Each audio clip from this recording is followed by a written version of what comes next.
Hello, everybody. Slightly Slanted Sleuth coming at you with Matthew LaCroix, the one and only author, grand truther, Matt LaCroix. He's got a book called The Illusion of Us out, and he's working on another Stages of Time. Sorry about that. The Stage of Time. Yeah. Matthew's, he's been an integral part of my awakening. 3.5 years ago, he was one of the first people that I came across. Him, Gerald Clark, and Rex Baer did a show together, and it just, boom, made me pop. And Matthew's got a great presentation lined up here. So with that, Matthew, go ahead, take it away. Well, hey, thanks, Steve. Steve's been a longtime supporter of mine, and he's always been this type of truther who sends all these phenomenal questions and is very much on the same page as me. So we put together this little discussion that I hope everybody enjoys. And the title of this and what we're going to be going over is going to be focusing on how do we define our perception of reality and what goes into our perceptions of reality? Is it all just very simple? We just open our eyes and we understand everything we see, or is there a lot more to it? And we're going to then go into the progression of human civilizations, the ancient gods, duality on this earth, dimensions. We're gonna get into the whole thing, and we're even going to talk about some current events that are going on right now. So Steve, tell me a little bit about yourself before we jump in here. Well, I'm a stonemason, and been married. Isn't that interesting, though, huh? With everything you know about Masons, and you right, going all the way back. Right, and also my number is 333, so I don't know. Wow. But anyway. I'm a stonemason, been married 26 years, got 4 kids, and I'm a hardworking individual for the man, and I'm ready for change, just like everyone out there, I'm sure is, because our world right now is heating up, and so are the people. Absolutely. And we need change, and, you're an excellent source of information when it comes to, extra dimensional and extraterrestrial influence, and that's why I wanted you to come on and share your story. Well, thank you so much. Let's jump right in. I'll start sharing and we can get started here. All right. Can you see that? Yes, sir. Great. So the first thing I wanted to have a discussion with you about, Steve, is I want to briefly touch on what is going on the planet right now. What is going on with our current consciousness, and what's going on with these changes with the earth. And I'm sure you're one of these people that has very much noticed the huge increase in volcanism and seismic activity and all of these strange anomalies that are going on. We're seeing, I feel like we're seeing some large meteorite shoot through the sky like once a week on basis here. This is very unusual activity is going on the planet. Do you have any take on what you think is going on? And I'll give you my to top it off, they're not only flying in, the governments are looking for them. The one off of the coast over there, off of Washington. Yes, they are. The NASA's actually in the ocean looking for one of those meteorites. Why are they doing that? Right. My questions as well. I've never heard of them searching for a meteorite that fell in the ocean before. Me neither. That brings up some interesting questions, doesn't it? Right. We are lied to, or maybe not lied to, but kept information from for a long time. And, who knows? But I think our consciousness is changing, and it's due to folks like you and several others out here. And let's keep it going. Yeah. So the way I see it, we have a couple things going on right now. If we use evidence to drive our conclusions based on, looking at the weather, looking at, like I mentioned, volcanism, the seismic activity, and all these strange magnetism changes, like I've mentioned many times, the Inuit up in northern Canada claim that the stars have shifted, and so many others say the same thing. And yet, and at the same time, we have over 40 active volcanoes at the same time right now, as well as we've had hundreds, if not thousands, of earthquakes this year alone. I'm someone who has an earthquake monitor on my phone, and it seems like it goes off with something that's above a 5.0 about every 30 minutes to an hour. It really is. Yeah, which app do you use? The earthquake alert? Yeah. And it also has volcanoes on there too. And it's startling. It really is. 20-something, 21,000, 22,000 earthquakes last month. And and some of those are major and some of those are minor, but the amount of the minor one of the major ones is really, really scary. It is. Like we saw with Mexico City with all those the videos taken of the buildings all shaking and all the dust. I think we're only going to see that increase. And I think that anybody who lives near fault lines needs to take, not, run for their lives, but needs to pay attention. And I don't think it's a bad idea to have some kind of a small kit in your car or truck that just has some water and a little bit of food or something, because we're so used to this normal life where small things happen, but everyone's usually fine and we go day to day. But what happens if something more serious occurs? We need to prepare for the possibility that some a bumpy road is ahead over the next couple of years. And based on what we're seeing, we need to understand the fact that everything acts as a warning sign. So if you see swarms of earthquakes and you see volcanoes awakening that haven't awakened either within our lifetime or ever, that's a really serious warning sign to pay attention to. And it's telling you that something's coming. There's events that are coming that are going to be more drastic. And now, how has the weather been up in you're in Maine?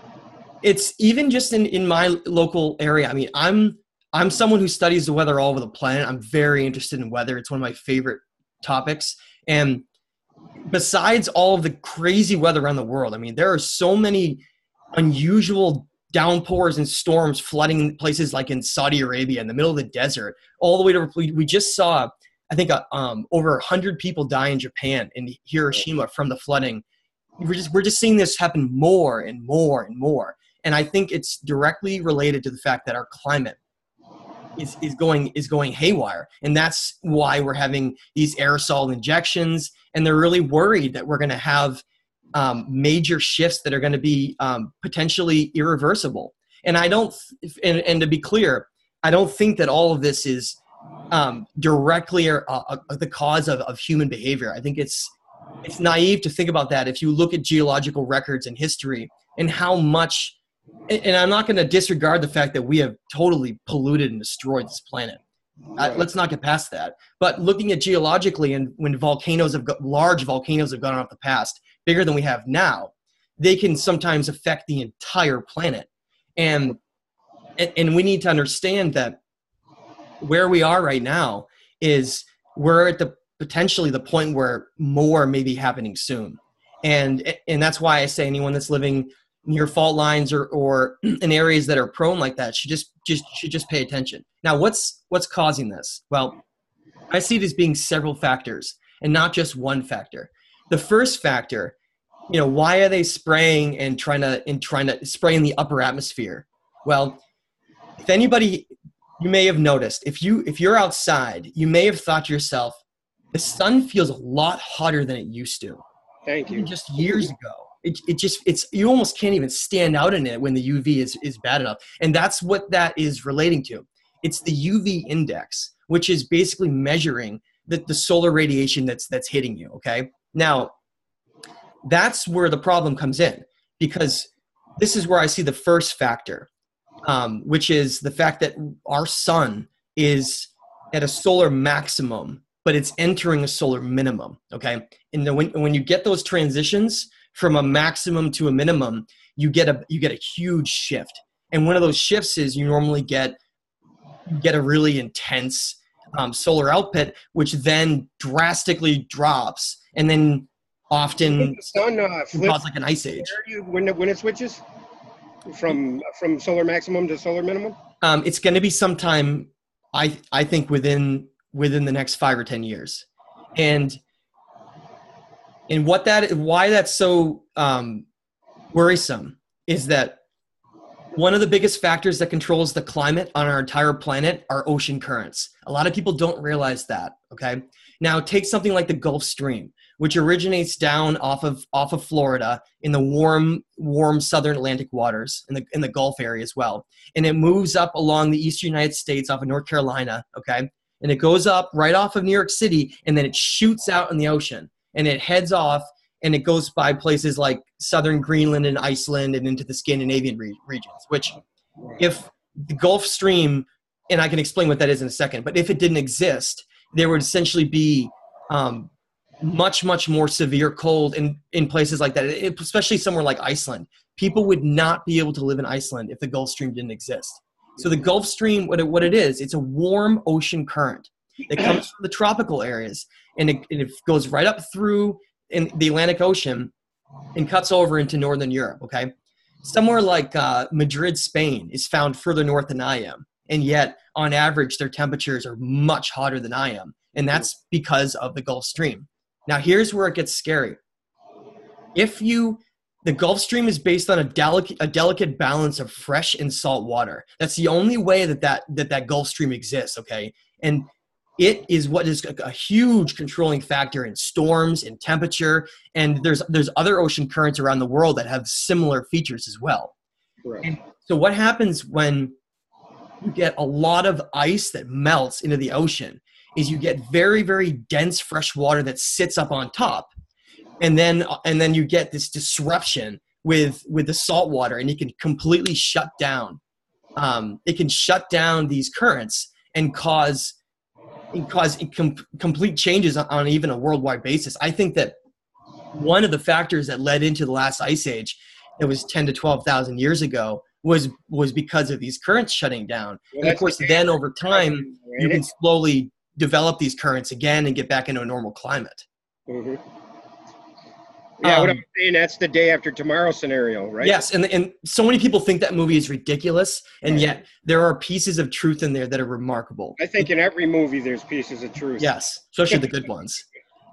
So that's the sun, because the sun is having an impact on the temperatures that are then potentially melting the remaining ice caps that we have on the planet, okay? And then flooding that fresh water in that destabilizes. Right. If I may interrupt for a second to add validity to what you just said, today I was reading on the Weather Channel, they had a 4-mile calving event up in Greenland, 4 billion tons of ice calved off and went into the ocean. So. That's right. I just shared that recently. I saw that too.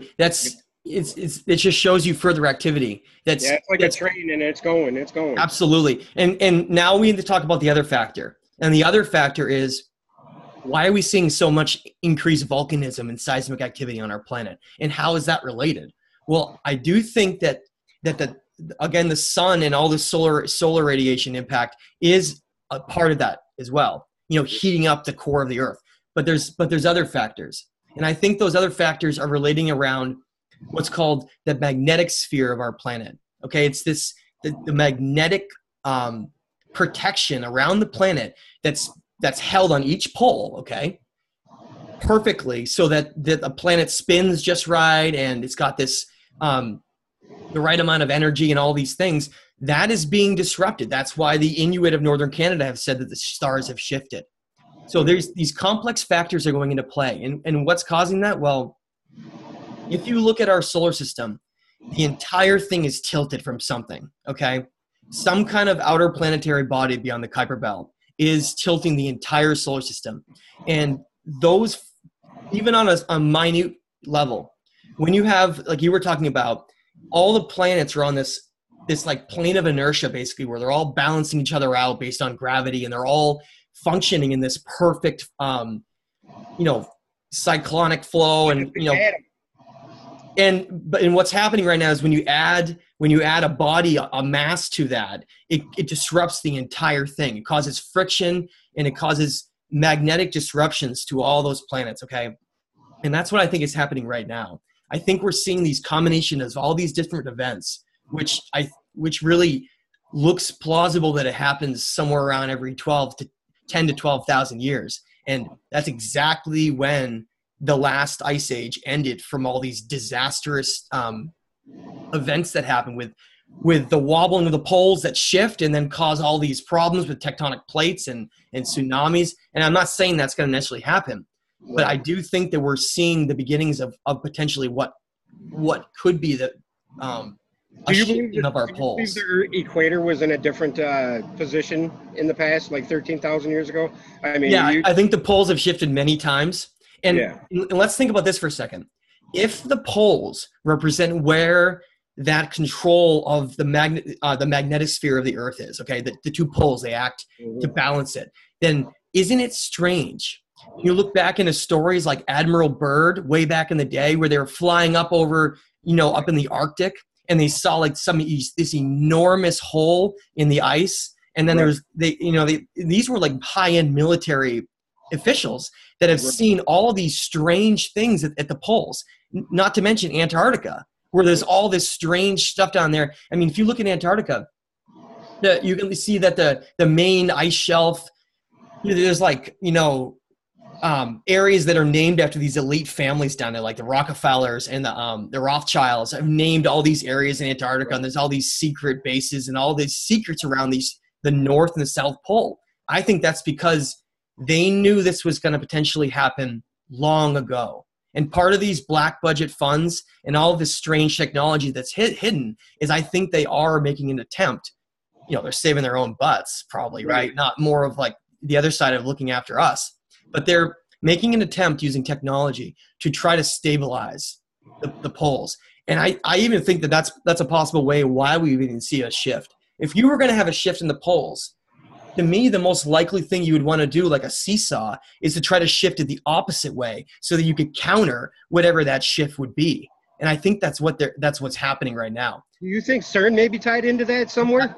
CERN and HARP could even be part of this. There's so much technology that we just don't fully understand. Probably what got Jesse kicked off the show when he started bringing that stuff to light, right? That HARP and arts and it's like sci-fi stuff, but it's very real, and it's amazing. So many people don't believe in conspiracies, yet all you have to do is just search for the word HARP online, and it'll blow your mind on this facility way up in Alaska that's playing with all these different strange frequencies and all of these things. I mean, it's pretty wild stuff. Well, don't forget the wave that they've seen over and over down in Antarctica coming off the Antarctic ice shelf.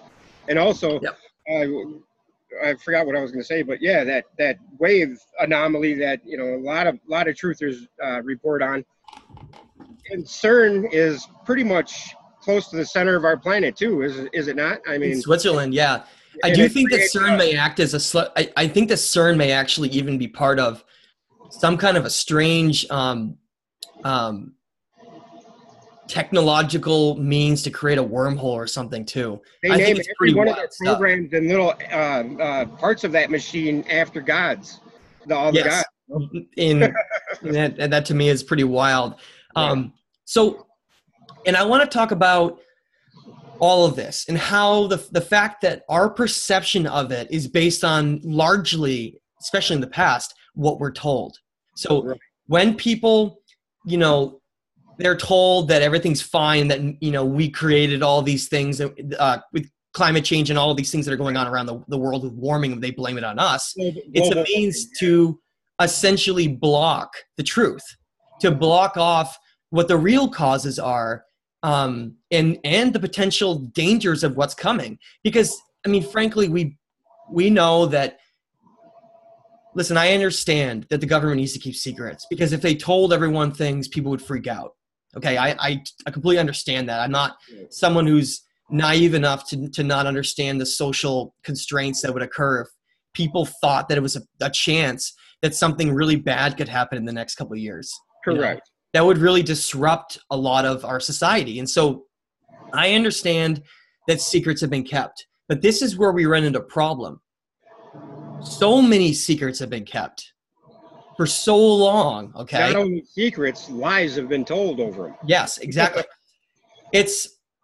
History has now become a story that's been written by the victors and is the agreed upon lie, okay? Nice. And Nice.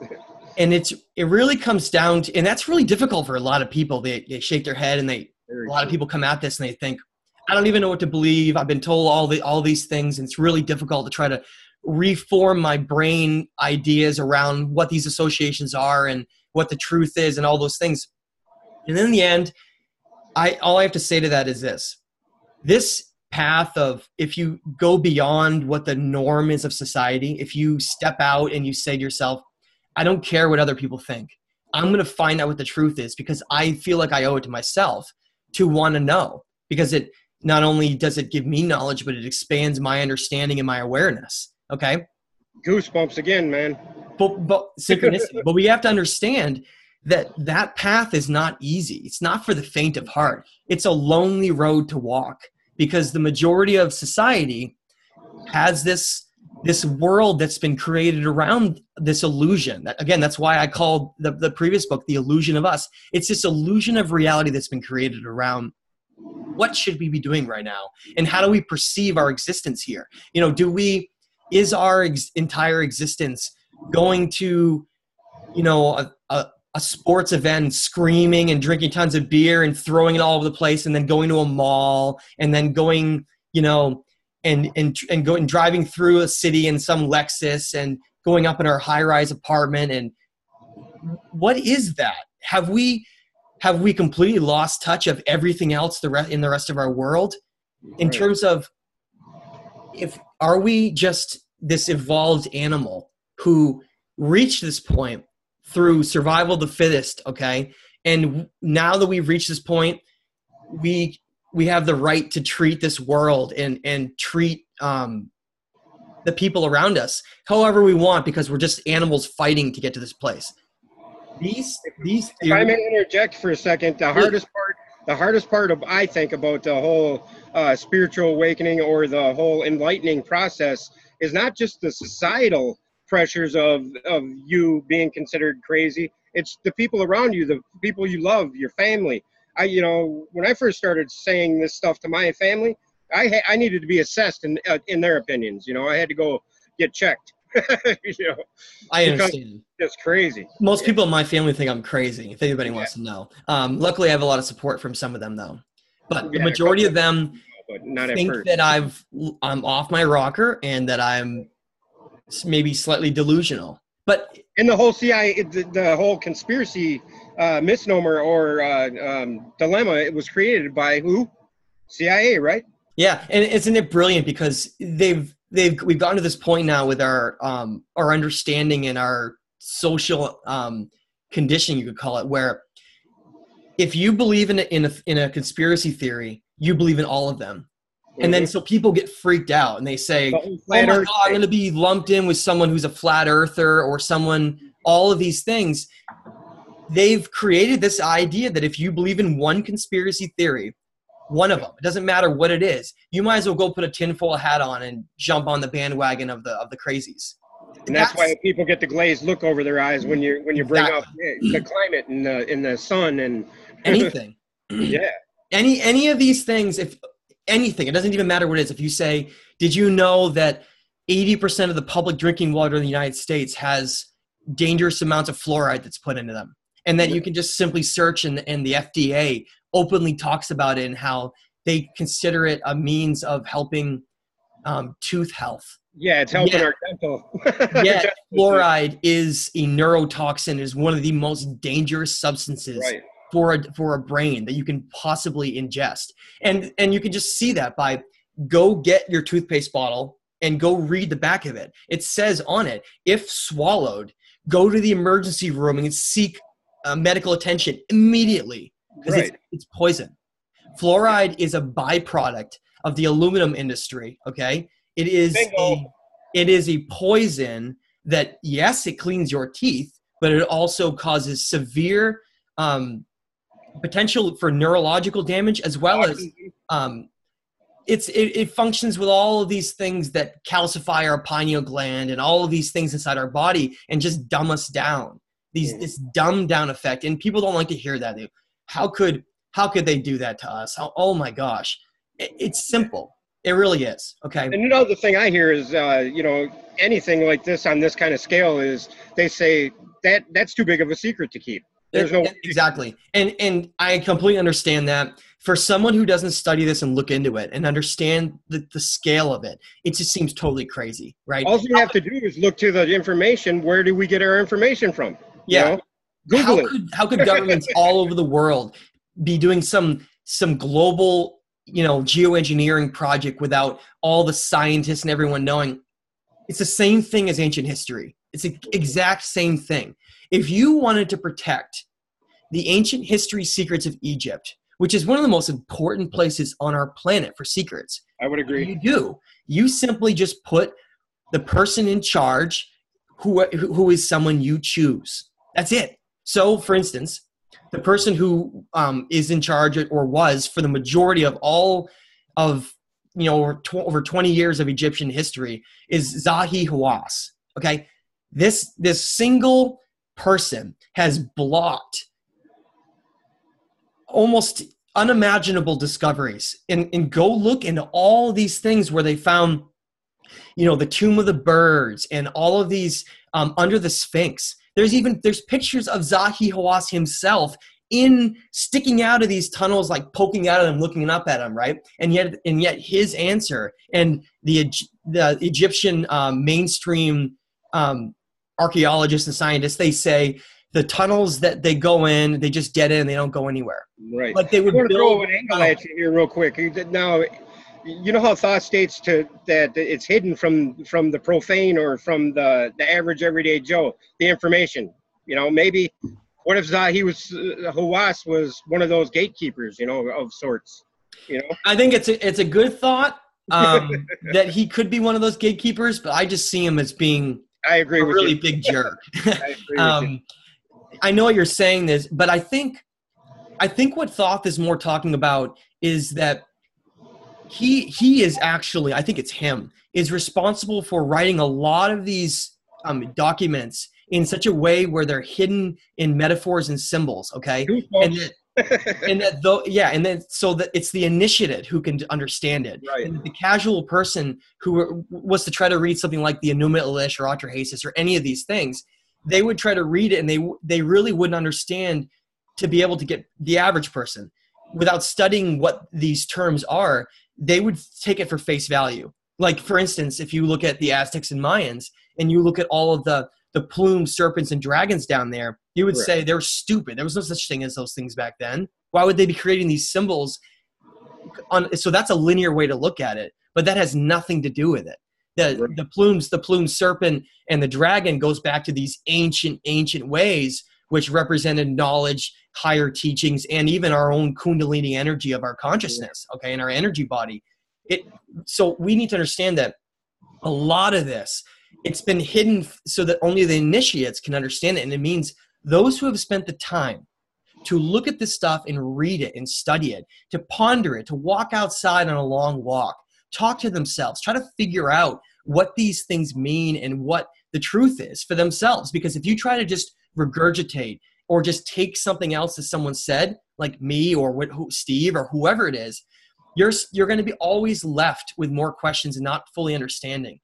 The path of the truth, which is what Thoth wanted all along, was that to truly understand any of this, you have to look at it yourself. It doesn't matter how much of this stuff is force-fed down someone's throat. They have to spend the time and have the courage. That's another thing we really need to not disregard, is you got to have, like we said, you're going to be alone. A lot of people are going to think you're crazy because of the means and the conditioning that's gone into this for so long with so much of society that, and we're going to talk about that in a second, this perception of both reality and history and who we are has been so manipulated and it's been so altered that when you tell someone the truth and you try to go down a lot of these ancient writings and you try to discuss all these things, they look at you like you have two heads because it's so different than what we've been told. And it almost seems impossible. But I got to tell you that this quote you got to stick in your mind that I always think of is the truth really is stranger than fiction. It's wild. It's like when you learn what's true isn't popular, and what's popular isn't true. Yeah, and you read something like the Emerald Tablets, they'll blow your mind. Oh man, that's my favorite piece of writing right there. It's incredible stuff. And you mentioned having goosebumps. Yep. This path when you start going down it and you learn the secrets of your reality, and you start to change on an atomic level, on a conscious, energetic level, it's funny you said that, because I recently started asking people that aren't awake, that are thinking I'm crazy, or just everyday average people that, I just come across and I don't talk about this stuff to. Do you get goosebumps? And most of them say when I'm cold or when I'm sick, because they have no idea what you're talking about. Yeah, they don't. A lot of those people you're talking to have not gone down this road of not only raising the vibration and the energy of their body and their consciousness through learning all of this, right? But they haven't seen all these secrets in amazing things of our ancient history that, again, you have to look at to understand. I mean, history really has been written by the victors, and whichever great empire won would usually just burn all of the records or all the things that disagreed with their mentality, and then would just write, going forward, their viewpoints. Now, let's talk about reality for a minute, and let's talk about our perception of reality. Okay, and now everything in reality, when you walk around outside or when you think about something, you have developed an association for that information, okay? So if you ask someone how they feel about, going out into the wilderness and immersing themselves outside, every person is going to have a certain association built into how they view that, okay? More specifically, if you were to try to ask someone about how they feel about, say, ancient history and the secrets of the past, if they were someone who didn't study alternative theories and what the evidence really shows, and I can't emphasize that enough, they were just to go with the mainstream, they would have this associated perception of a certain version of our reality, right? And they quote from the Bible, probably. or wherever it came from, you would think, this is this way, and I've created this functioning model of how reality is, okay? Now, largely, society around our planet, our world, has a very similar view of reality. And then, of course, some people would be saying, well, who are you to disagree with this large majority of viewpoint of reality? What makes you think that yours is different than what everyone else has? It comes down to this. All throughout time, if you actually study again and you look, there's been this attempt to block a lot of the events of history because they're very difficult for certain parties because of what they've done, to create this idea of where human civilizations came from, where war came from, the empire mentality, our evolutionary mentality, Darwinian mentality, all of these things. To get to this point now, we have this perceived version of reality. Well, I just had this thought sorry for cutting you off, Matt, but when you said that they control the person, to the victor goes the storyline, right? Yes. Now, do you think that has something to do with why the serpent was vilified? And that's exactly the point. I mean, we're going to talk about the gods later and these symbols that they had. Something like the serpent and the dragon have been demonized and inverted to their opposite truths. And you want to look at why, and we're going to get into that. But something like the underworld, which really isn't bad, has been in a biblical means, in a monotheistic religion means, has been used as this term called hell. And heaven has been used this term as the opposite, right? And we think of all these angels up in heaven, this weird, spiritual place that's above us where they're all watching down and smiling. And then there's this hell realm that's all fire with all these evil beings that are below us, right? And that's completely wrong. That's a way to block off our understanding of all of this. And then, again, it has to do with our perception of reality. And now, and we're going to talk about this later on because it has to do with dimensions. But basically, this is how it works. Hell, like we think of the hell realms, it's called the underworld. And it simply represents these lower dimensions, okay? This lower dimensions, inner earth, but beneath the third dimension, okay? And that is actually the place where it looks like the energy and the balance of our planet is most controlled through. Okay. Right. Now, we're getting the serpent is it's considered this evil Satan figure. Okay. Down in the depths. Right. And we're going to talk about that, but it's so funny when you look at the devil and the whole, the pitchfork, how you then look at something like, Poseidon with his, trident, and how it's the exact same thing. It's so obvious that they've simply, certain powers that be have inverted and demonized certain aspects that they disagree with, or that they don't want to be known. And so let's get into this perception of reality and talk about this for a minute, because first of all, if you look at the complexity of human beings and you look at all of the secrets and all of the gifts that are found within us, look at the fact that scientists studying our DNA, they've given this term junk DNA for our non-coded DNA, which means that we have this sizable piece of our DNA, not percentage-wise sizable, but sizable for how it impacts us. Sometimes the smallest amounts of differences in DNA can have the biggest impacts. We have this non-coding DNA, and this is where it gets wild. The reason it's called that, and they don't talk about this ever, very, very little. Every species on the planet, in almost every capacity, shares DNA from some location and some means, except for the fact that human beings, this non-coded DNA means it's non-coded and it doesn't share with any other species on our planet. First of all, remember that. We have DNA inside us that is from somewhere else, and they don't know where it is from. That's fact number one.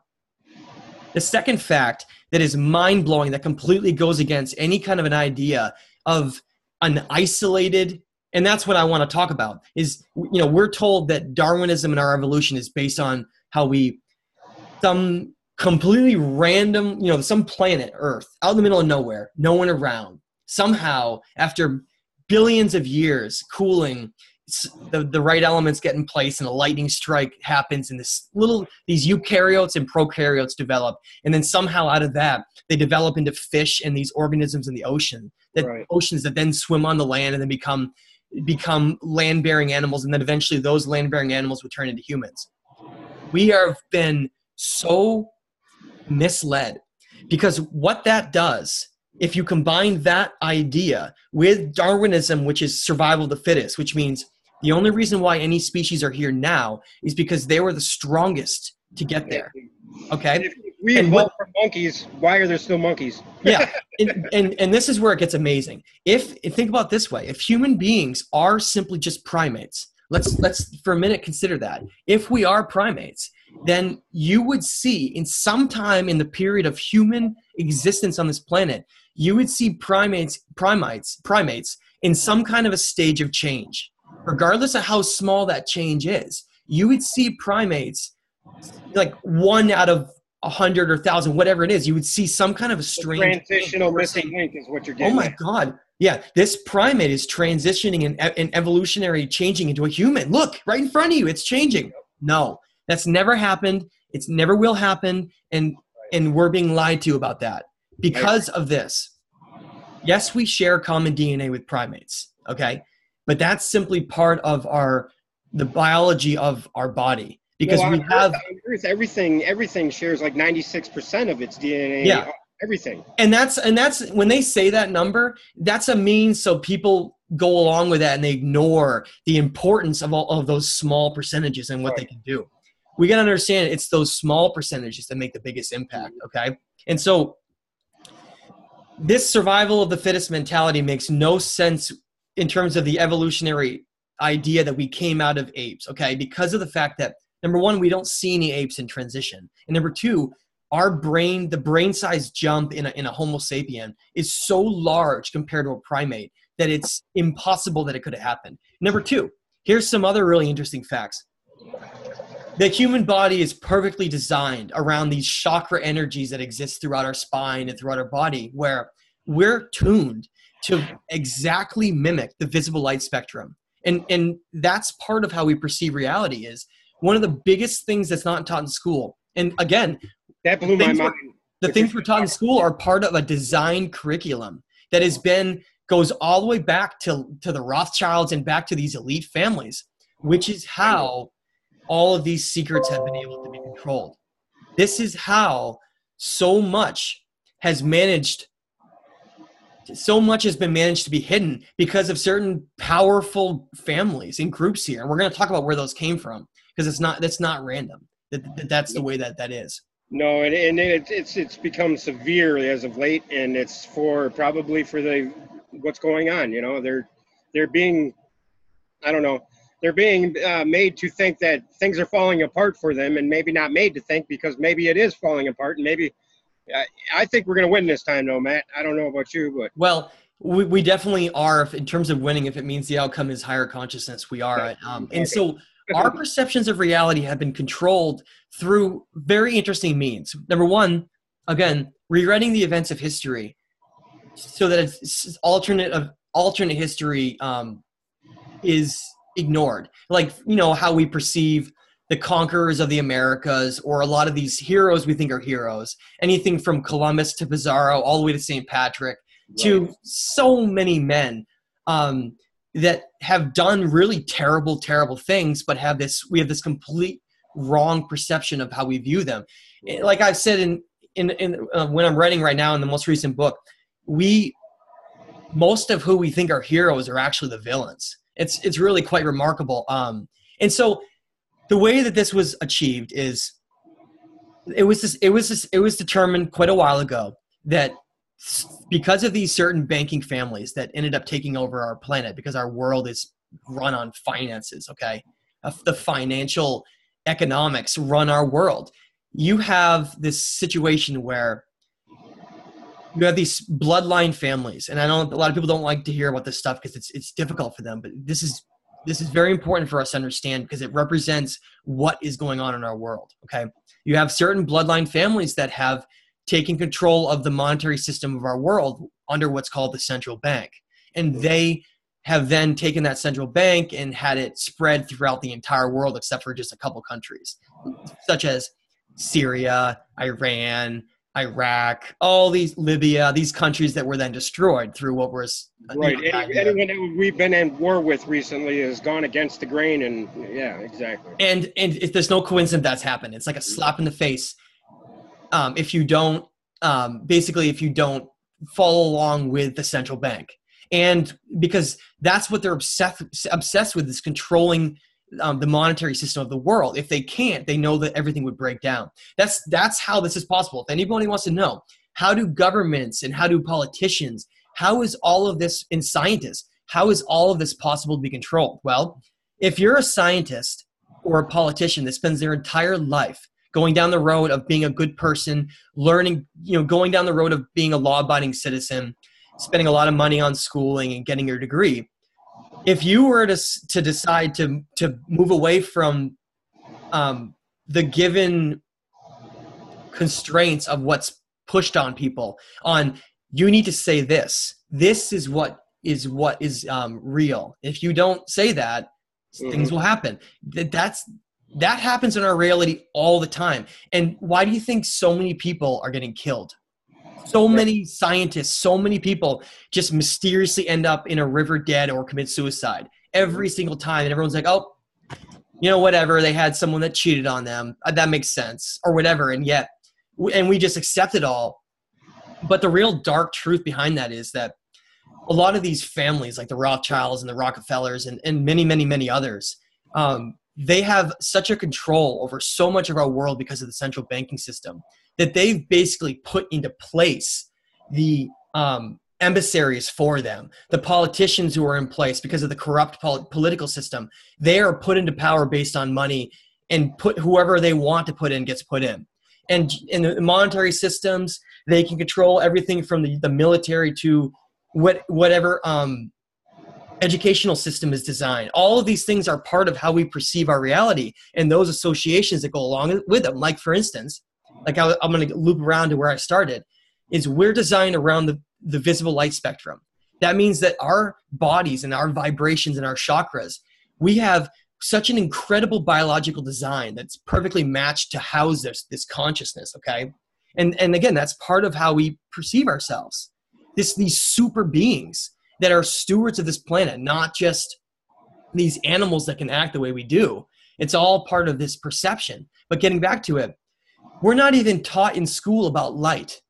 Light is the visible light spectrum. What you see outside with a rainbow is literally what defines almost our entire reality here and what we see around us. And at the same time, most people are unaware that all of light in the visible light spectrum is based on simply increasing vibrational frequency, just like our chakras and our energy in our own bodies. Right. We're like gods here that don't know it. We're the children of gods, really. And that's the whole idea of why so many bad things happen to us and why so much war and duality is on this planet is because we're essentially these great beings who are being held in a lower state and almost in somewhat of a slave mentality. It's an energy slavery, basically, by keeping us in a lower state. And I want to bring up how that works. If a being is in its lowest state of energy, that means their lowest vibratory state, which is what's in the visible light spectrum, the lowest vibratory color is red. That's the lowest vibratory frequency that there is, okay, in the visible light spectrum. At the same time, our root chakra, our lowest state of energy, is what's called the red root chakra, okay? It's fascinating. Matches the visible light of a red, which means that if a being that has all these capability that we have to reach all the way up to blue and then purple up our vibratory energetic level, if a being is kept in its lowest state through fear, through war, through our demiurges of greed and lust and all these things, if a being is kept in that state, they're essentially in like a prison of their own energy. Because and that's why so many people can't understand this stuff, because they're in a lower state of energy and they simply can't connect to a higher state of consciousness and understanding, because they're being kept in this placement where they're simply unable to understand. Now, it builds that wall, and that wall. It's these walls that are built up. Mechanism of control as well. It's exactly. Scared, you can be told what to do. Now, where does this come in terms of dumbing people down? It's right. All about the keeping the physical body sick. Okay, as we get healthier, if we eat a lot of vegetables, we eat lean protein. We don't eat fast food. If you make a lot of your own meals, you try to eat healthier. I'm in the process of doing that right now because tremendous differences inside your body. All of a sudden, your vibratory frequency of your body changes, and that's all the chakra systems are. They simply mean that you reach a higher state of vibration, and you'll notice it. All of a sudden, your mind seems very clear. Your body seems lighter than it was before, not in terms of weight, but it's in terms of how you feel. All these things start changing within us, and that's what they don't want. Because if someone was to change their vibratory structure and start to wake up, that's what it's called, they would all of a sudden, they would look at their lives and they would start digging in and learning about all these things. They would say, why am I working 80 or 90% of my life and then having this small amount of free time to do what I consider, my own time? And at that point, I'm so tired and spent that I just wallow and watch TV and do nothing. It's perfect, right? It's a perfect system. That's the biggest excuse for anybody that I come at with any of this is, who's got the time for that? I got to go to work. I got to do this. I got to do that. It's a perfect system. Yeah. And so that's what they're so worried about, because we're these energetic means of productivity for a economic outcome. We are these workers who create lots of monetary income that then goes all the way to the top, and then we feel like we're living a really happy, good life down here, whereas really the majority of most of the finances are just all going to these powerful corporations and families, and some people are living like this American dream at the expense of a lot of the places of the rest of the world where they're suffering. It's all part of this illusion and this means to keep us dumbed down. Now, the way they do that is through fluoride in water, which causes our neurological and our systems to be dumbed down. They do it through pushing bad food. Why do you think so much bad food, like trans fats? Trans fats were legal until there was public outcry, and then the FDA had to ban them. That only happened because people started gaining tons of weight and getting sick and dying and freaking out. Remember, the FDA is supposed to pass things that are safe. Right, it's like the vaping thing. People are smoking them vapor things. Where were the trials for that? It doesn't even matter about just that. How about cigarettes alone? The tobacco industry was being directly funded by the governments. I mean, it's insane, the fact that they know all of these things about how it can dumb people down and cause them to be sick but still productive, and they just push it. It's such a sad thing, and so many people. Some people might turn this off and say, I can't hear this. This is too difficult, but it's true. And it's the truth. And you learn more and more about, that's why the other book was called The Illusion of Us, the Suppression and Evolution of Human Consciousness, because we've had so much systematic dumbing down and reduction in our understanding of the past and what we are. We are so much more than some survival of the fittest animal here that's fighting. Right.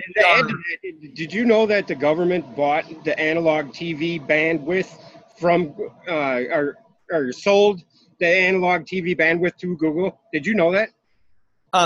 No, but you just brought up another amazingly important point about this whole dumbing down. Is every wireless signal, every TV signal, they're all on these very low frequency symbols, okay?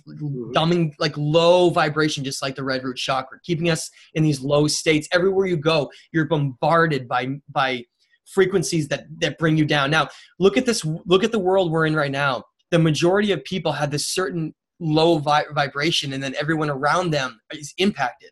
So if you try to go down this path, again, it's path of the warrior, the path of the hero. It's called that because you not only have to try to go above the mainstream in terms of understanding and going beyond what other people are talking about and not being able to talk about a lot of common things anymore. And people know what I'm talking about, but not only that, but you have to try to, what I call, hold your own energy and vibration and not have it be impacted by all the people around you. And if you don't know what I'm talking about, get to a good state where you feel clear in a high state of energy, and then go to a bar, go to somewhere where there's a lot of people and see what happens if you haven't practiced. All of a sudden, you'll feel like something's happened and you're brought down to this lower state. That's exactly how we're impacted by those around us, okay? So this entire aspect of how we view reality in the past is manipulated and is largely controlled by, like we said, those who then will say, if you believe in a conspiracy theory, you believe in all of them and you're in your tinfoil hat crazy. Whereas the reality is there's so many conspiracies and so many lies that they've been built on top of this giant sand, this sand temple of illusion that is just going to crumble because it has nothing to support itself on. Do you know what I mean? Right. They're not just conspiracies. They're just straight out lies that have been billed as conspiracies because it's a word that'll get people to turn their head away from the truth. Exactly.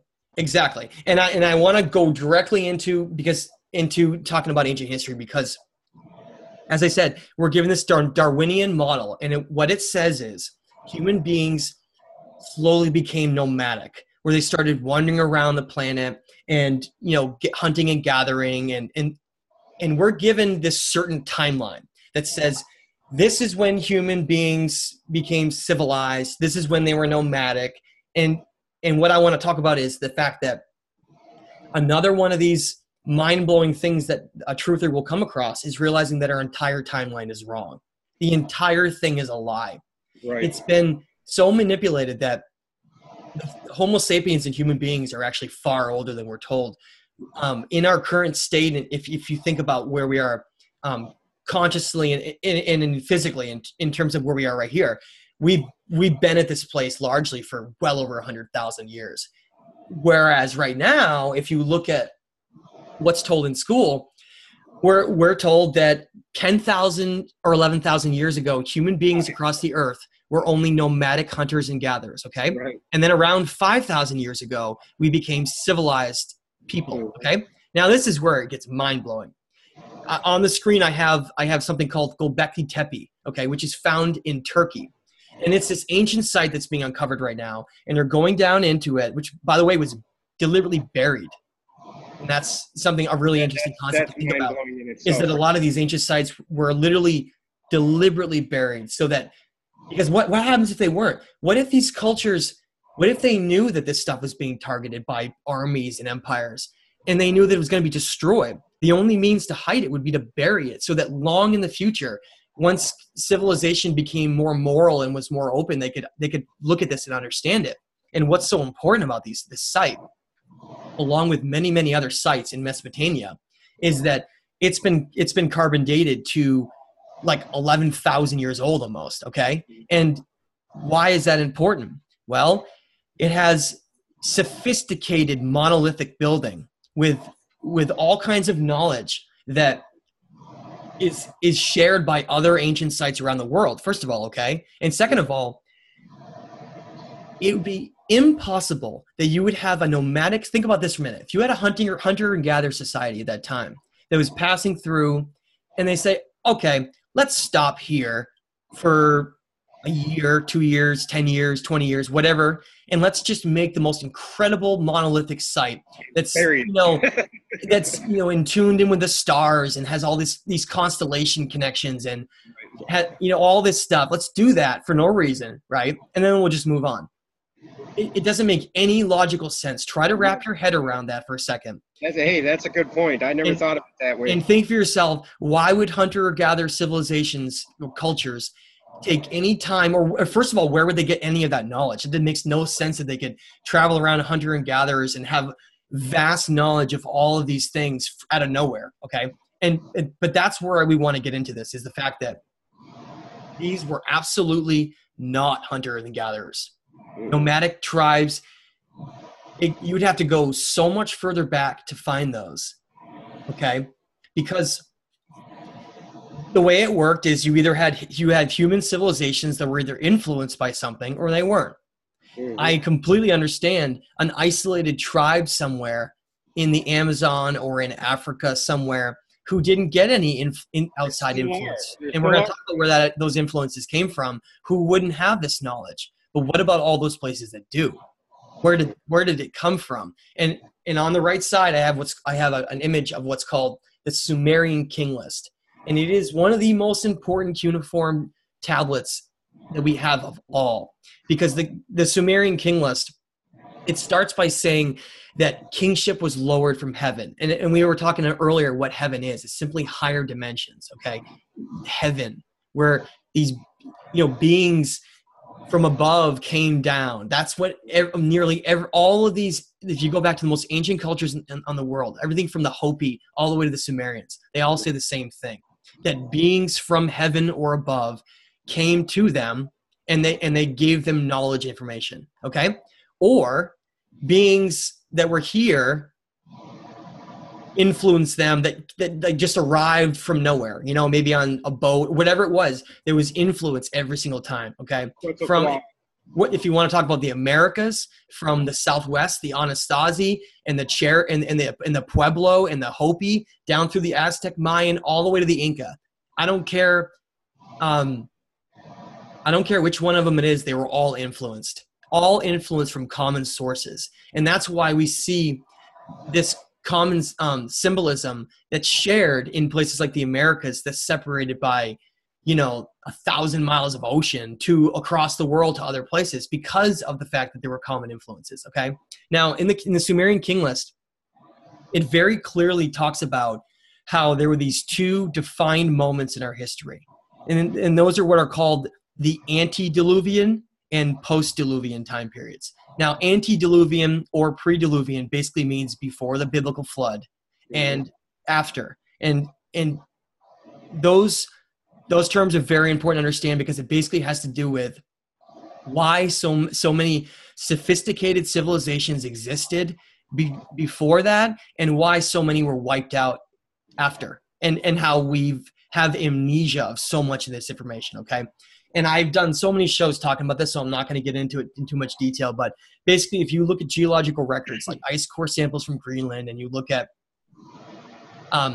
ancient cuneiform writings like the Atrahasis, they extensively, and the Epic of Gilgamesh too, they extensively talk about this flood that occurred from both disturbances to our planet and the rapid melting of the last ice age that caused such a tremendous flood across different parts of the earth at different times that it wiped out entire advanced civilizations where they basically either buried them or they were covered up in mountains of mud and were then lost essentially to time. Okay. Now in the Sumerian king list, they talk about how kingship was first lowered into ancient Mesopotamia and Eridu area. But we're talking about way before the flood. We're talking about civilizations that existed before 12,000 years ago in Sumer, okay? Back 400,000 years, doesn't it go, or 250,000 years that came from? That's what I'm saying, more than 12,000 years. It goes back potentially over 100,000 years of history that we've lost, okay? And these are ancient cities that were then wiped out, completely wiped out, to now where you can barely even see anything left of them because they're so ancient. And they all talk about this flood that occurred that wiped them out. But what the Sumerian king list says is so important is it actually mentions the reigns of all of these kings before the flood and how long they lived and how long their reigns were for and how human beings were very different back then. They lived a lot longer, all these different aspects, okay? And a lot of those figures like Ziusudra, who we see as Noah, they were just simply these names of kings back then that recorded these events by other people and other kings that told them the story, and they recorded it down, and it was their version. It's called the Epic of Atrahasis or the Epic of Gilgamesh because those were both kings. Atrahasis is the name of Ziusudra, who is Noah. They're just different names used in different cultures. Was Noah the son of Enki?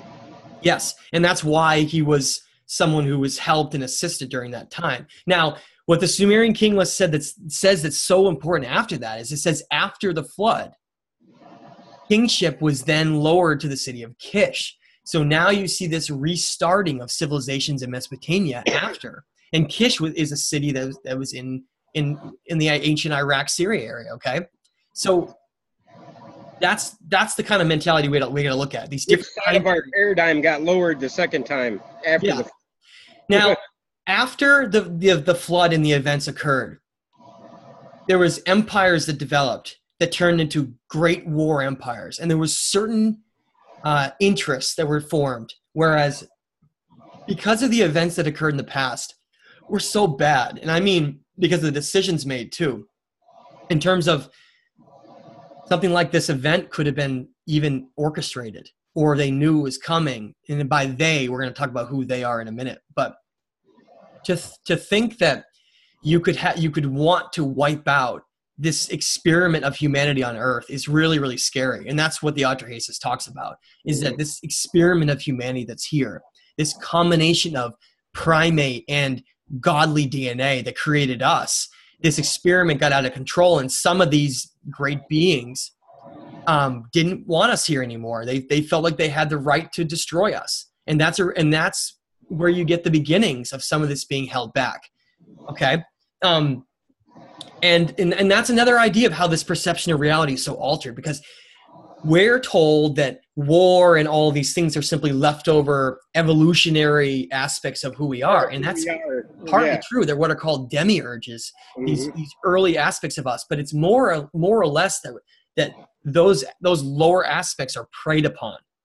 And they're pushed out in us. So that's why we're called children still by these, like Thoth calls us children of men, because we're not really what we should be yet. We're still living in this lower state where we're controlled by fear and all these lower states of energy. Okay.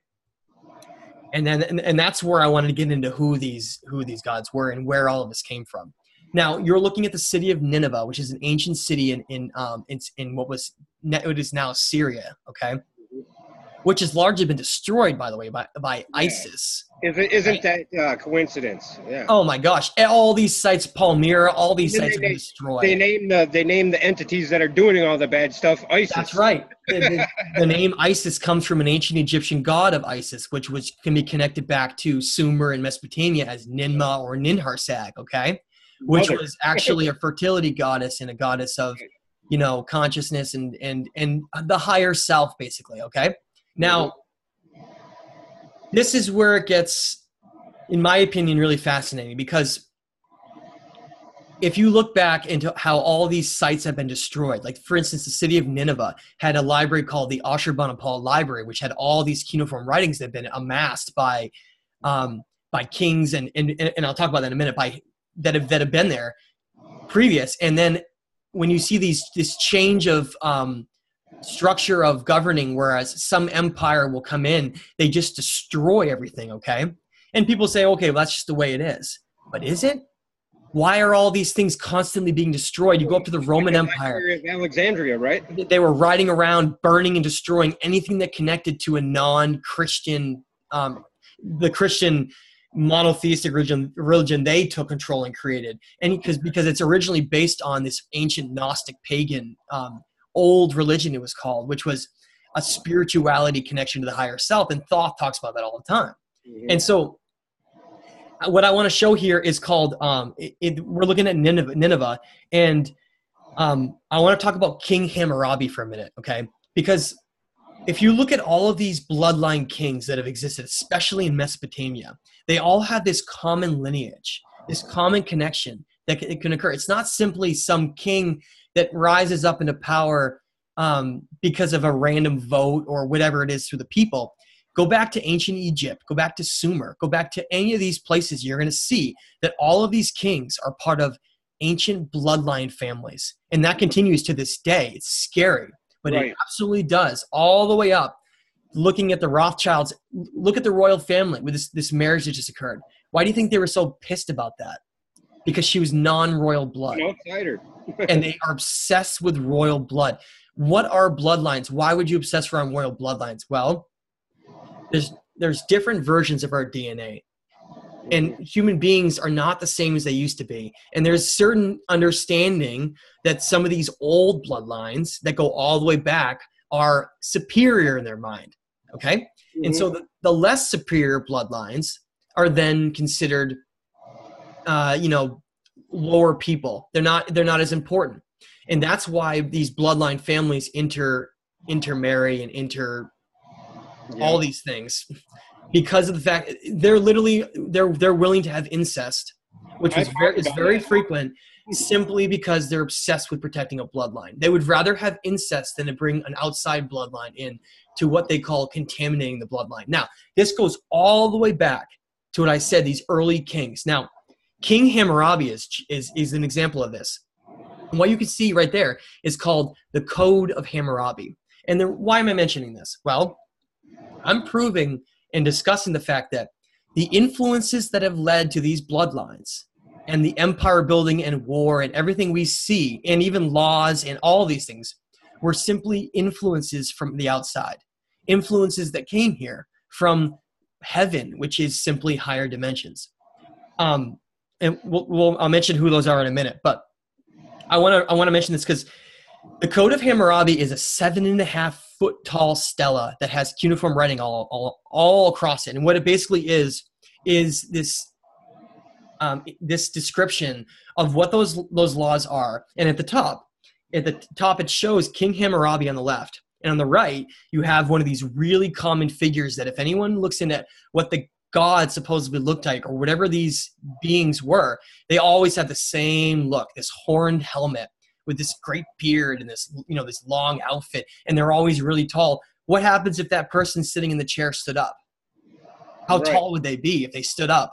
And that's the common theme you find every time. That being you see up there is named Shamash, and it's one of the sun gods, okay? It's a solar deity god. Now, what does that matter? That sounds crazy, right? Well, not so crazy, because King Hammurabi himself, one of the great kings of that era, he has, in the preface, I want to read what it states, okay?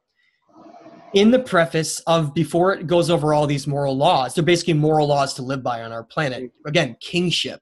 I want you to get this idea of kingship and where the format in our entire reality and the laws, everything, where did it come from, right? Well, this is where we're gonna there's clues that are mentioned right in here. King Hammurabi says right at the beginning, and I love this quote. He says, Anu in Bel, called by name me, Hammurabi, the exalted prince, who feared God, to bring about the rule of righteousness to the land, to destroy the wicked and the evildoers, so that the strong should not harm the weak, so that I should rule over the people like Shamash and enlighten the land to further the well-being of mankind. Now, some might not see much in that, except what about what he first said right away at the beginning? Anu and Bel, called by name me, Hammurabi. Well, who are those beings? Are they real? Or are they just are these gods that are shared throughout everything from the Sumerians to the Greeks all the way to the Aztecs and Mayans? Are these all just somehow created, ideas represented the forces of nature and in our own aspects of our expression? I really have come to the conclusion they're not. They're far more than just that, because of the fact that they're shared traits throughout their names and who they are all across the world in nearly every single culture from what I just mentioned. Now, Anu is, where does this name Anunnaki come from? It comes from Anu. Okay, Anu is this great celestial, basically God leader. He's supposed to be this primordial, eternal being that is ancient, who is basically was the beginning of where a lot of these, or can go back to some of the early origins of where a lot of these beings came from. And he was ranked 60 in of gods, right? They had this royal rank, and it was called the Royal Anunnaki, and it's actually called the Council of 12 too, and it's named in the Hebrew Bible as the Elohim, and they're basically this royal bloodline. Again, that's where it's just like emissaries as above and so below. It's this reflection of their structure and their governing that's down on our world. Kingship lowered. That's what kingship is. It's this idea where certain bloodlines and certain higher up important beings rule over everyone else. Think about that. That's right. Just like we have today. To rule because of who you are. The more people you have involved in a governing system, the more balanced it's going to be, because the more voices can discuss things. When you have a kingship model, it's almost always a very controlling, corrupt model, because you have one person that can literally decide everything. And oftentimes their own ego will take over, and they'll think they're better, and they'll turn into this idea where they think that they're almost a god, and that they'll emanate the gods, or trying to be better. All these things occur. But again, that's where I want to get back to who these beings are, because they have this royal bloodline structure where if you read in the Bible this term Nephilim, and this idea that so if these beings came down and interbred with humans, they were like cast down as these these angels that were cast down to earth. That's where that comes in. The fallen angels. Yes, these fallen angels that were thrown down to earth, the third dimension of reality, because of the fact that they interbred and they mixed their genetics, and that was considered, just like we see today, it's considered this completely off limits, horrible thing that they could do. And so Anu is this great. He's not great. Well, he's this leader of all of them. Okay, this royal leader. And Bel was this Babylonian name given, who had many names. And that's one of the things I really want to strongly emphasize, is that a lot of these beings, based on not only the incarnations they would make into people, but their names across cultures would change and be found throughout. Like, for instance, Bel, if you do a little research and find out who Bel was Marduk, who was the chief solar deity of Babylon, okay? And Babylon was who Hammurabi was the king of. You see how that connects? It's not a random thing. Marduk, whose Bel happens to be the solar deity god, who basically was in charge of the Babylonian Empire. Whereas up in you go to Ashur, and you go to the Assyrian empires, and you say, who is Ashur? It's simply Enlil. And you find out that both of them are rivals, and that's why you saw these Assyrian empire battles back and forth between Babylon and Nineveh and all these things, because you're seeing, if you were an advanced being, and you're playing the role of gods here, you would want your culture, your human culture, to be the greatest, to be conquering over all the others. And that's what happens.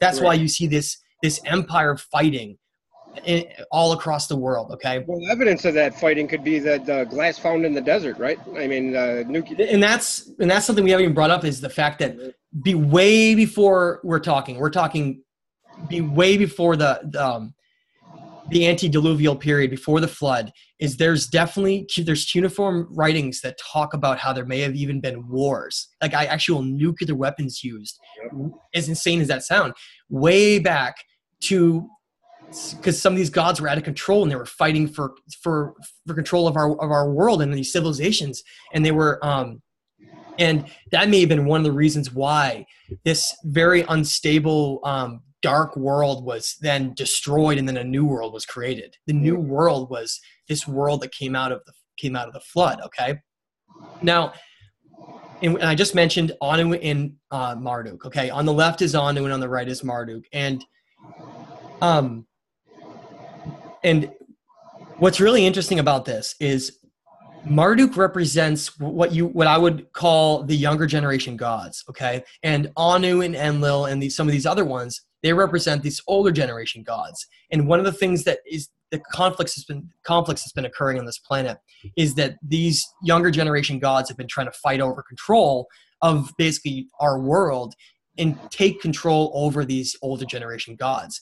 And what I see the outcome of that being is really sinister wars, where just so much bloodshed and so many dark means were used because of a lack of respect and a lack of understanding. Some of these younger gods, I don't think really fully incorporated their decisions in how they were ruling certain civilizations, to the fact that some of them went down pretty dark paths. Okay, is what I'm essentially saying. And those are the dark brothers of the fight between the light and the dark. Yeah, like Thoth mentions how there's a dark brotherhood. There's this side where some of these beings, which I completely believe are, again, I want to separate the fact that these Anunnaki, these gods, these beings, I don't think they just, it's not, get past the idea of some third dimensional being that travels here in this giant spaceship and comes down and is like, I don't think it's like that. These are trans-dimensional beings that may be from even another galaxy or even another universe. It's wild when you start getting into looking at who these beings were, and the fact that they're, first of all, they've reached a point where they're eternal, and they may be even, some of them may have lifespans that are literally over 1 million years. I mean, what you said right there describes the crazy stuff we see in the sky. There's a lot of sky watchers out there that film the sky, a lot of them, and I'm not saying all of them are right or any of them are wrong. I'm just saying the stuff that is being seen in the sky is just outrageous. And I think some of that is to do with secret technology from even our own governments. Correct. Because if you had, why don't we see these gods here anymore, right? Where are they? Well, it's essentially this world that's been quarantined off until humanity can reach a higher state of consciousness. That's how I see it. We've had so many lies and so many in so much war that it's caused the entire human society in our world to exist in such a low vibratory frequency, such a low state of fear and information, that if we were to learn the truth so fast, people would freak out. If we were to learn the real reality that exists around us, you'd have mass suicides. People wouldn't even be able to handle it because of how straightforward and boring the reality that is given to us, where the reality is given is that we're all alone. There's no one here. We got here at survival of the fittest. We're just fighting to get here, and that everything is based on our own means. And I think that's completely wrong. But if someone learned the other side of that, we're gonna die alone. And exactly. And that's the other thing. We're gonna die alone, and our life, YOLO. We only live once. Whereas our actual consciousness and spirit is eternal, and then we're just experiencing a mortal physical reality here in this body. Okay, and this is all how we perceive reality and how we perceive everything around us. Mm-hmm. And so if you had any number of extraterrestrial civilizations, I don't care how many you want to make a number of, if they wouldn't just show themselves because of how much they understand the psychology of what's gone on here with the human race, right? So essentially, it would be so easy to just simply have something not be seen in the visible light spectrum because of how limited our perception is to this reality. You could have something out there, whether it's a craft or whatever it is, that could remain largely invisible just simply because of how limited our perception is, right? Mm-hmm. And I think that's how it works.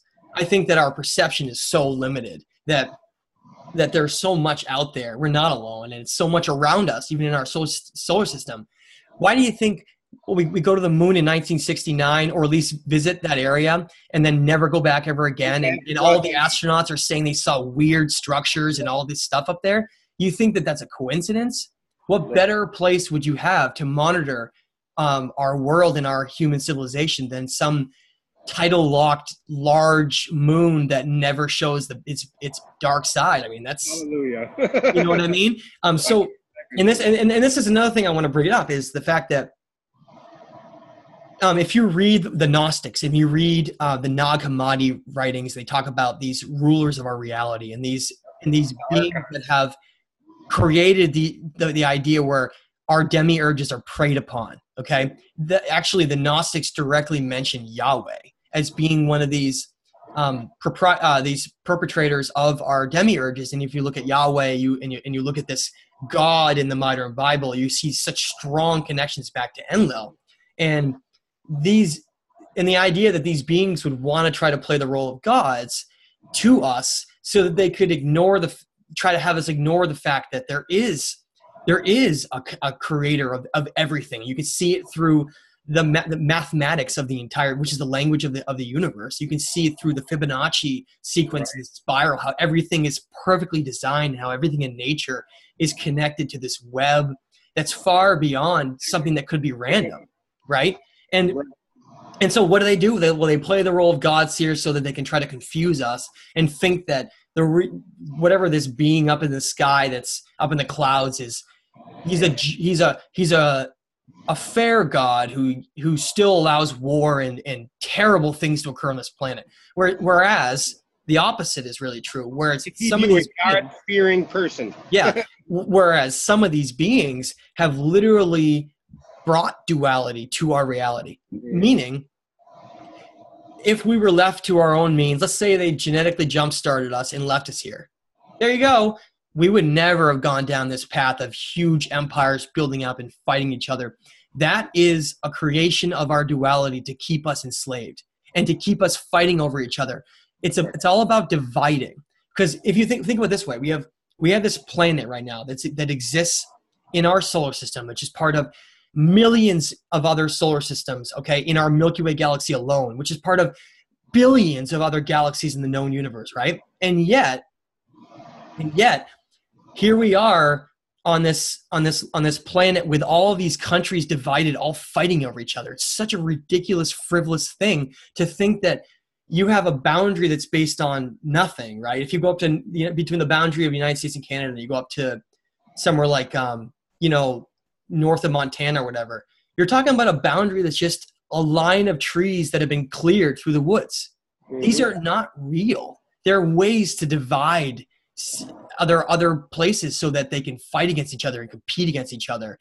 Whereas, think about this. What would happen if you had a world where, and I'm not talking about a one world government, but I'm talking about a collaboration of scientists and minds from all over the world that came together? How fast would we progress as a species instead of competing against one another? What if we had some kind of a collaboration? It would be, like you said earlier, the parroting of the scientific hyperbole that just keeps getting recycled, and you unless you repeat it, you're not getting a degree, and it just keeps us in exactly. That. So yeah. Think for a minute, how is this information all controlled? If someone spends their life going to school, you think they're really going to or a doctor, from a doctor to a scientist, whatever it is, you think they're really going to throw it all the way to try to do this? And that's why I mentioned the Atrahasis, the Sumerian king list. I'm going to talk about the Legend of Catania in a second. All of these cuneiform writings, they never get talked about by the experts. You never see it on TV. You never see some Assyrian expert trying to decipher what it says. Why? Because they can't explain it. There's what's contained in those cuneiform writings and a lot of these other things that don't get talked about and nobody's ever heard of. it completely contradicts what this mainstream view is. And that's all you do. You just, it's really, really amazing. If you were to try to look up, like, the Enuma Elish is part of 7 tablets. And if you were to try to go look at the 6th tablet, in my opinion, is the most important, and yet the 6th tablet is the hardest to find a translation for. That's not a coincidence, okay? That happens to be the one that mentions human origins, and yet you can't even find it in some universities. They only have 1 through 5. To me, it's very telling. The more and more I see all this stuff around the world, things being hidden, things not being talked about, like the Vatican archives. They have stolen so many artifacts from not only of the Americas and the Aztec and the Mayan, but they've stolen it from Mesopotamia. And there's entire underground vaults of information down there. There was even there was a story the other day about how the Vatican wanted to release some new biblical information that might alter some of the way we view things. Why do they have that down there? Why are they hiding that? Right, and the reason why they're going to release it now is either because it's going to come out anyway, exactly, or they're trying to confuse us even more, or keep us on this side of the tracks. Right. Something's really going on over here. That's why the new pope is trying to open up to the idea of being more connected, right, to the stars, and being a little bit. It's a way where they know religion was going to crumble when the truth comes out. The way. Why does the Vatican have a telescope called Lucifer? That's right. You think that's a coincidence? Right. So, all of this is moving towards what you call a soft disclosure. A soft disclosure, and we can get into that in a second. But I want to talk about how the symbolism that's carried all over the world. Okay, and I have some images of eagles and dragons and various things like that. Okay, I want everyone to look into the legend of Catania. Okay, Catania was a king out of Mesopotamia, first of all, and just like Atrahasis and Gilgamesh, they told a story. They told a story that was heavily kept in metaphorical form. And what it says is very, very important. And it's echoed by many, many other things, including the Emerald Tablets and other cuneiform records as well. But essentially what the Legend of Catania is it has this story of talking about how there's a serpent and an eagle. And the serpent and the eagle come together, and the serpent decides to trust the eagle, and the eagle betrays it and forces it into the underworld. Okay, you can read. I'm gonna. In fact, this is something I'm gonna be covering in the next book extensively. But it talks about how to me, it's the earliest representation besides the Garden of Eden story where you can connect back to the eagle and the serpent. Of course, the Garden of Eden story, you had the serpent, but instead of the eagle, you had the God figure. It's the same thing. And what that means is this royal Anunnaki Council of 12. You have a great divide between the two of them. About half of them are of the mentality that the human experiment is a waste of time and it's been a disaster. And a lot of them would want to keep us in our demiurges in war to never reach a higher state because they're truly scared that because we have their gifts and more in some cases that we may exceed someday, become greater than them and literally become creator gods of our reality. How does that work? Well, we're going to talk about dimensions and reality in a second. But we literally are the ones who are manifesting and creating this reality. So they influence kings and events on our world, but then we manifest that reality. That's how this works. So in the Legend of Catania, this serpent figure, which you can look into being Ea, who was called Enki later, he was forced and tricked by Enlil, who was a higher rank than him, to have to go down to the underworld and control it. So right there, it's this very interesting aspect where we consider underworld is considered hell right now in modern religion, whereas some of these beings, these positive beings like Enki and Thoth, they were forced to reside in the underworld because they were supposed to balance the energy grid and flower of life, the duality on Earth, kind of. Okay. Now on the other side, it says the eagle tricked the snake and went to reside in heaven with the other gods, basically. Okay. And who that eagle is basically Enki's half brother Enlil. Okay. Who is known by the Greeks as Zeus and Ashur and many, many other names. And the whole mentality behind them is them and many of the sons and daughters and wives they've had are all part of this competing aspect of where human civilizations in our timeline go. And so what that tells you is some of these war gods, some of these controlling gods ended up residing in the upper dimensions, and the upper dimensions are what control the events that occur in the lower dimension, the third dimension of Earth, okay? They basically manifest as above, so below. They are the ones that are the major influences on what happens here, okay? Meanwhile, some of these positive gods, like Enki, are forced to reside in the underworld and simply control balance down there, and yet they're the ones who are inverted as like being Satan and hell and the evil ones. So it's the complete opposite. But I want to throw one caveat out there. There are negative beings that do exist in the underworld. Okay, but I think that's largely why some of these positive ones exist there too, for a balancing purpose. Okay, now, so they essentially kept the world. They kept, through war and demiurges, keep the eagle, the mighty eagle, look all across the world at flags and crests from the United States, which the founding fathers did not want an eagle. They wanted a turkey. And that's the thing I don't want anyone to be upset about. The United States is based on the founding of wonderful conscious principles of free speech in a society that was supposed to be like a new Atlantis almost, okay? But it became corrupted. And that's a common thing you find all across civilizations like the Aztec. Right. It's this later corruption and then most people can't see those two differences, and they then say, okay, how could you have a highly conscious culture like the Mayans that then do blood sacrifice and war? Well, they were corrupted. And that's something that I talk about a lot, is there's this competition to then corrupt them. And that's what happened in the United States. That's why the Nazis have an eagle. That's why the Romans had an eagle. That's why the Spanish conquerors had an eagle. You think that's all a coincidence that human civilizations all over the world that were war empires would somehow have the same image, which the eagle is what is called a war eagle, okay? And it represents seeing everything from above and being aware of everything, looking down upon us. Whereas the serpent is about, number one, it's about Kundalini and our higher state of energy. And it's also about balance in the earth, okay? That's one of the reasons why you have this conflict. So now let's go into dimensions for a minute, because this is what makes up the fabric of reality. I mentioned heaven, I mentioned the underworld, hell, and I mentioned the third dimension. Okay. The reason why my next book is called The Stage of Time is because the third dimension, which is where we largely exist in, that's what we walk around in. When you walk on the ground and you touch something, that's the third dimension. That is actually physical for us to perceive, but really is non-physical in terms of just being simply vibrations, okay? But we have to perceive it because we have to perceive it as a physical world because we are here as a physical mortal being.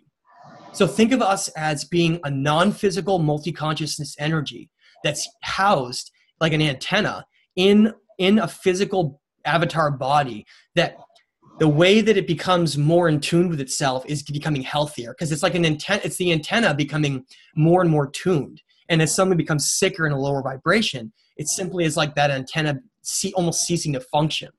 And when someone thinks of the higher self and merging with consciousness, it represents someone with their physical body understanding that this is not who they are, but their consciousness is who they are, and this is just the vessel to house them here. Once they do that, what's called merging with their higher self, higher consciousness, and they then go from existing in purely a third dimensional existence, which is all about awareness. That's all dimensions are. They're levels of awareness and understanding your place. Like you can never have an animal understand anything past the dimension they live in because they don't have the capacity to be able to. Through consciousness and awareness and understanding, you're able to break out of just what the Egyptians called the Ka, which was the illusion of the third dimensional world, okay? So if you merge with your higher consciousness, you'll start to see some really interesting things happen. One, you no longer feel as weighted down by your body. You feel more of a combination of your higher self and your body. And what you're doing is essentially you're bridging the gap from the third dimension into the fourth and the fifth, because that's where consciousness resides from. You're now tuning into these higher dimensional states. Now, if these beings exist in higher dimensions, and they don't want, some of them don't want us to reach a higher state, because then we become creator gods, right? That's what happens when you leave the third dimension. Human beings have so much power and energy that we literally are the creator gods here. And if we ascend past the third dimension, we become the ones that are in charge of our reality, not them. And that's what they're so worried about. That's why there's so many things that dumb us down. You know, so much sugar and so many bad foods to calcify our pineal gland, which was known as the third eye, this aspect of our antenna and this wide eye being open to see all. That all has to do with simply just a higher vibration and understanding and merging with your consciousness, okay?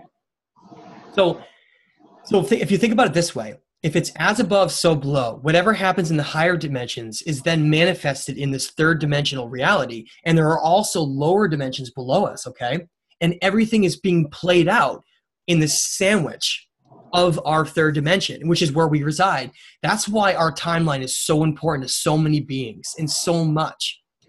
So much is being fought over, because this is where reality is defined, here in our third dimension. And that's why it matters so much where we go and what state we reach. Okay. When you say that defined, what do you mean, defined to us or defined to them, to the higher dimensional beings? It matters to them what happens here. Okay.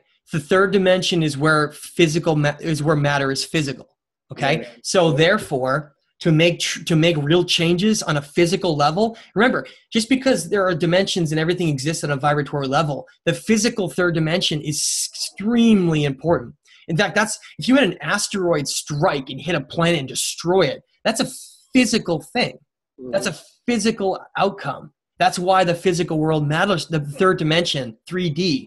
That's why it matters so much what happens here. And that's why if we're a body, think about this for a minute, if we're just a vessel that houses our consciousness like an antenna, then that's why these beings genetically manipulated us so that we were like them, so that they would have the ability to incarnate into us and then take on certain roles. That's why these Anunnaki transdimensional gods, beings, that's why they have so many names and so many cultures and have taken on different roles. Look at Ninshita Thoth.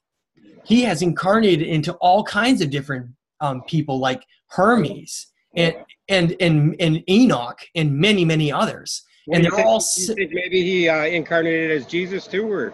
And that's a tricky area to talk about. Tricky because of the social stigma. Yeah, it's so many.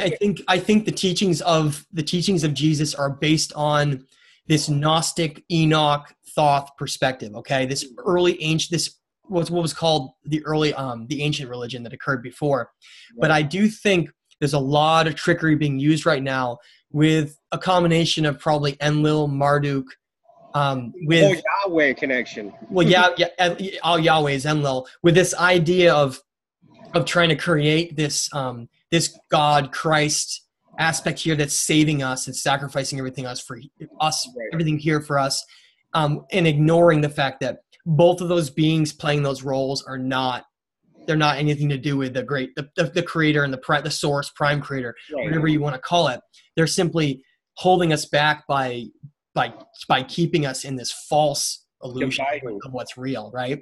And as we move on, we said a lot of really negative things there. We said a lot of really dark, really troublesome right. things there, but this is where it gets really. Let's go through a really positive side of this. Let's do this. The Mayans had what's called a long count, okay? And the Mayans and the Aztec, they had these gods. The Mayans had the god known as Kukulkan, and the Aztec had the god known as Quetzalcoatl. And if you look, they were both plumed serpent gods and the exact same mentality. And they all say that the reason why Cortez was able to conquer the Aztec was because he was a Caucasian bearded man, right? Well, they don't have any facial hair in Mesoamerica. Okay, so the reason I'm saying that is because when the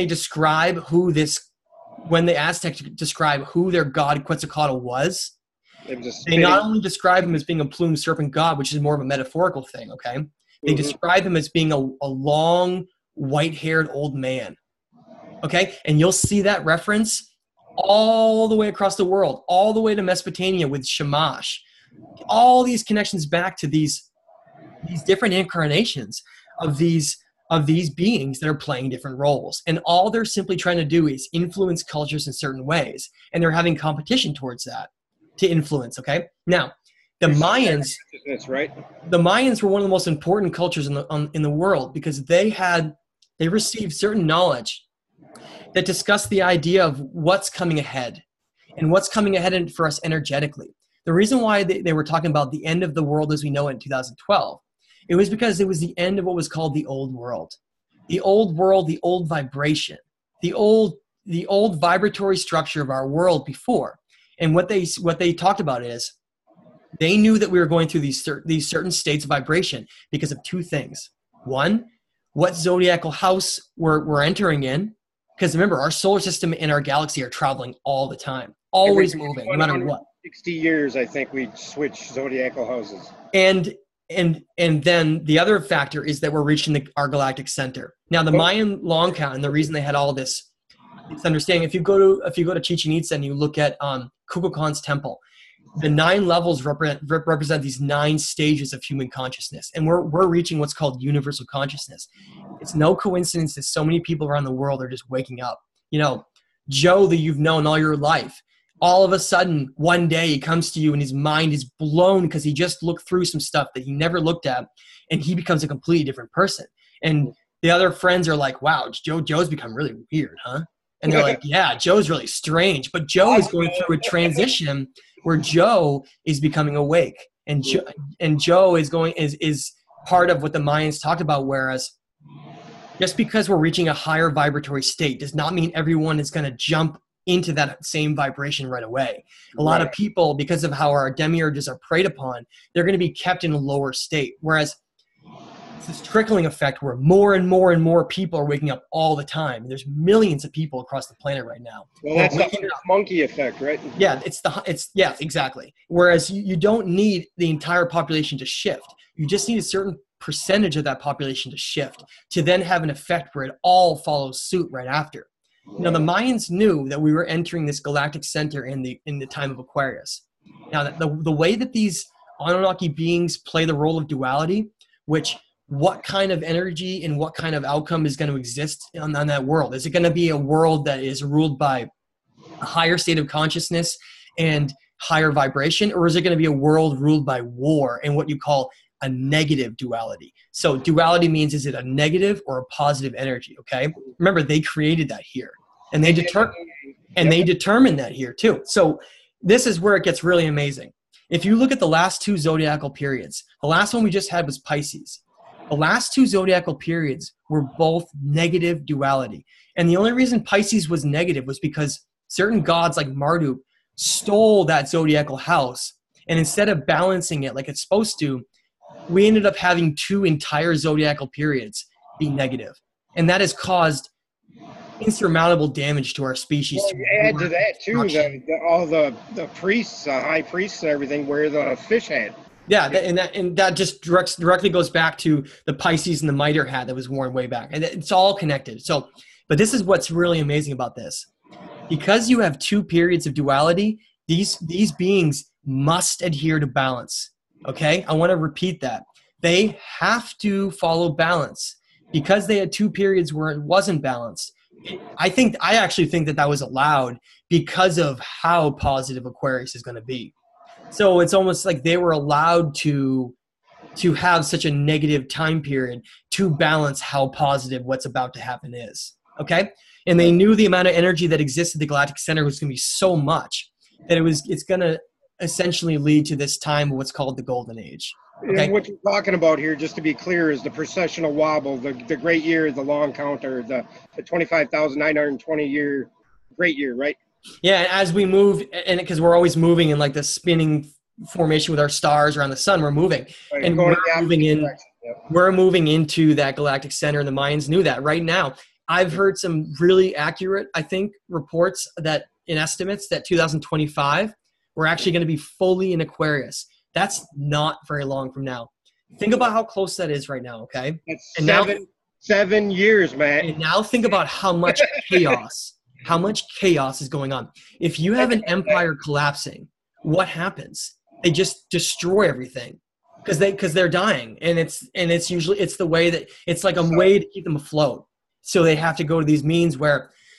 Why do you think the military-industrial complex we were warned about by Eisenhower and Truman and all of these past presidents, JFK, they all warned us of this building military-industrial complex because it's part of this idea where these empires wanted to control our world with war, and we at the same time people were starting to wake up, and so you have to and I know a lot of people don't like this, but if you don't have war, you have to create it. And largely these wars we have on Earth have been a creation of these central banking families like the Rothschilds. There's always going to be an enemy. To fund both sides because they have to keep this war mentality of keeping us in a certain state. And what's happening right now, you're seeing every possible attempt by the powers that be to try to start World War III, and the population is rejecting it. Right, like the awesome. Korean thing. I love it right now. You and I and all those other truthers that are out there, right. All of us are part of this impact where we're having this collective change where people, and you only need someone that's all the way to the end that we're talking about right now. You could just have someone who sees the horribleness of war and how all that money's being spent, and they can see the ridiculousness in that.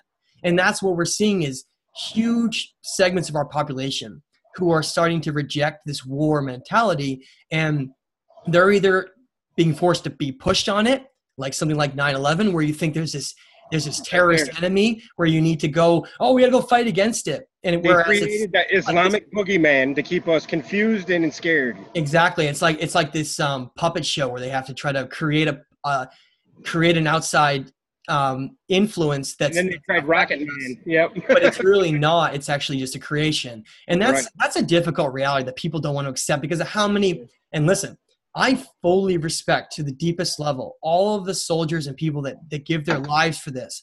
I'm simply coming to the mentality that they didn't need to. Right. That they didn't need to sacrifice. And again, that's what it is. It's a sacrifice. You start getting into Bohemian Grove and all this weird sacrifice stuff at the top of these families, you'll start to see what I'm talking about. There's this really strange, very disturbing aspect where there's this sacrifice element to all of this, where human beings. Well, the Las Vegas shooting was called Harvest, you know. All of these human beings are sacrificed during certain times, and all of this. It's pretty unsettling stuff, but I think right now we're seeing the mentality changing over where I think you're seeing the collapse of all of these systems of control on our planet right now. It's happening on a slow level, but it's happening just because of the amount of information that's getting out there and the awakening that's occurring with people all across the world. And well, that goes to why they're trying to control even the alternative media now, even us. That's right. How they're doing it on the down low, and they're shadow banning and all that other stuff.